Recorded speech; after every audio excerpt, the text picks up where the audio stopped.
চারিদিকে শুনশান নীরবতা, মরিচা ধরেছে কোটি কোটি টাকার যন্ত্রাংশে। একসময় যে কারখানায় হাজারো শ্রমিকের কোলাহল আর মেশিনের শব্দে মুখর থাকত জামালপুরের সরিষাবাড়ির সেই আলহাজ জুট মিল এখন এক পরিত্যক্ত ধ্বংসস্তূপ। সপ্তাহে গেলে পাইতাম, মেলটা বন্ধ হয়ে গেছে গা, বাড়িতে বসে কোনো কাজ করতে পারিনি। জামালপুরে বিগত টাইমে পাট ও বস্ত্র প্রতিমন্ত্রী ছিলেন, তিনি থাকা অবস্থায় আমাদের সরিষাবাড়ির প্রায় 18 থেকে 19টি জুট মিল ছিল, সবকটা জুট মিল বন্ধ হয়ে গেছে। আর বিশেষ করে আলহাজ জুট মিলের সিবিআই নির্বাচন দেওয়ার পরে থেকে এমন একটা অবস্থা হয়েছে যে মানুষ সবকিছু বন্ধ হয়ে গেছে নেতাকর্মীদের চাপে। বিশেষ করে আমাদের এয়ারে জুট মিল ছিল, এয়ারে জুট মিলটি এখন মানুষের বসতবাড়িতে পরিণত হয়েছে। 1987 সালে 39 একর জমির ওপর গড়ে ওঠা শতভাগ রপ্তানিমুখী প্রতিষ্ঠানটি ছিল এ অঞ্চলের অর্থনীতির প্রাণ। অথচ 2018 সালের 20 জুলাই প্রায় 80 কোটি টাকা লোকসান আর ঋণের বোঝা মাথায় নিয়ে বন্ধ হয়ে যায় মিলটি। মিলটি বন্ধ হওয়ায় শুধু 3000 শ্রমিকই বেকার হননি, স্থবির হয়ে পড়েছে স্থানীয় অর্থনীতিও। 17 থেকে 18টি পাটকল ছিল। কালের পরিক্রমায় বিগত সময়ে এই পাটকলগুলো বন্ধ করা হয়েছে। এই উক্ত পাটকলগুলোতে প্রায় 25 থেকে 30 হাজার শ্রমিক তারা কাজ করত, কিন্তু এই পাটকলগুলো বন্ধ হওয়ার কারণে এই শ্রমিকেরা তাদের চাকরি হারিয়ে তারা মানবেতর জীবনযাপন করছে। জুট মিলে যখন চাকরি করছি, আল্লাহ জুট মিলে তখন খুব ভালোভাবে চলছি, বউ শান্তি নিয়ে পোলা মানে বাচ্চা কাছে নিয়ে খুব আরামভাবে খাইছি।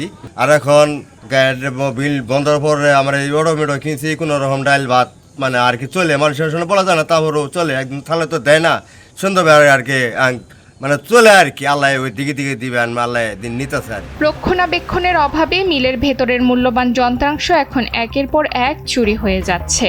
অথচ এক সময় এই মিলের উৎপাদিত সুতা, চট ও বস্তা বিদেশে রপ্তানি হতো।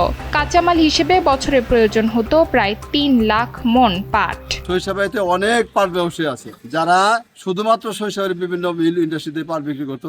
এখন এদের মধ্যে কয়েকজন কিছু লোকজন আছে যারা দূরে থেকে পাট বিক্রি করে, যেমন খুলনা, নারায়ণগঞ্জ, বিভিন্ন জায়গা। তারা সরিষাবাড়ির বাইরে পাট বিক্রি করতে যায় না, অনেকে সর্বশান্ত হয়ে গেছে। বিভিন্ন মিলগুলো বন্ধ এবং পাশাপাশি দূরে ব্যবসা করতে গেলে অনেক পুঁজির দরকার হয় এবং পুঁজিগুলা আটকে দেওয়ার কারণে তারা সেইখানে ভালোভাবে ব্যবসা বাণিজ্য করতে পারতেছে না। এবং পাট ব্যবসার সঙ্গে যারা জড়িত তাদের এই বকেয়া পাওনা না পাওয়ার কারণে অনেক ব্যবসা যে অন্য ব্যবসা করবে মিল বন্ধ হওয়ার কারণে, সেটুকু তাদের কাছে আর কোনো সুযোগ নেই। মিলের ব্যবস্থাপনা পরিচালক জানিয়েছেন, ব্যাংকের সিসি সুবিধা না পাওয়ায় উৎপাদন চালু রাখা সম্ভব হয়নি। আমি তো কথা বলছি, জুট মিলটা চালানোর জন্য এখন ফান্ড লাগবে। বর্তমানে বাংলাদেশ ব্যাংক থেকে একটা করছে যে এইসব জুট ইন্ডাস্ট্রি বন্ধ আছে, এরা আপনার ওই রিশিডিউল করতে পারে, একটা টাকা জমা দিয়ে। বাট তারা আমাদের ক্লিয়ারলি বলে দিচ্ছে, আমি এর সাথে আমি কথাও বলছি, আপনার আমাদের যারা ব্যাংকার, আমাদের ব্যাংক হচ্ছে অগ্রণী bank principal office, local office বলতে পারেন আর কি। তো আমি ওনাদের জিএম এর সাথে মিটিং করছি, বলছে এই মুহূর্তে আমরা কোনো ফান্ড দিতে পারবো। আমাদেরকে আমি একটা এমইউ করে আসছি বাংলাদেশ ব্যাংকের সাথে, সেখানে বলে আসছি আমি শুধু রিকাভার করব। এবং লাস্ট এই 18 মাসে আমরা মাত্র 4 কোটি একটা ডিসবার্সমেন্ট করছি লোন, আর শুধু রিকাভার করতেছি।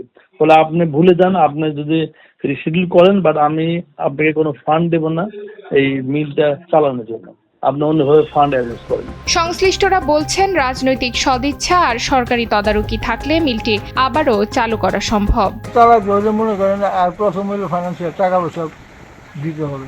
সরকার যদি টাকা পয়সা দেয় তাহলে মালিকও চালাতে পারবে। সরকার মালিক যদি টাকা পয়সা দেয়, মিনিমাম একটা স্যারেরাও আবেদন করছে, মেলা ব্যাংকের সঙ্গে মেলা ঘোরাফেরা করছে, ব্যাংক দিতে চায় আবার দেয় না, এই অবস্থায় আছে বর্তমানে। টাকা পয়সা না দিলে তো মিল চালানো সম্ভব হয়। মিলটি চালু হলে এই অঞ্চলে পাটের আবাদ ও উৎপাদন আরও বাড়বে। তাই ঐতিহ্যবাহী এই শিল্পকে বাঁচাতে এবং হাজারো শ্রমিকের মুখে হাসি ফোটাতে দ্রুত সরকারি উদ্যোগ দেখার অপেক্ষায় এখন এলাকাবাসী। জামালপুর থেকে সোহানুর রহমানের পাঠানো তথ্যচিত্রে ডেস্ক রিপোর্ট, নুসরাত তালবিয়া।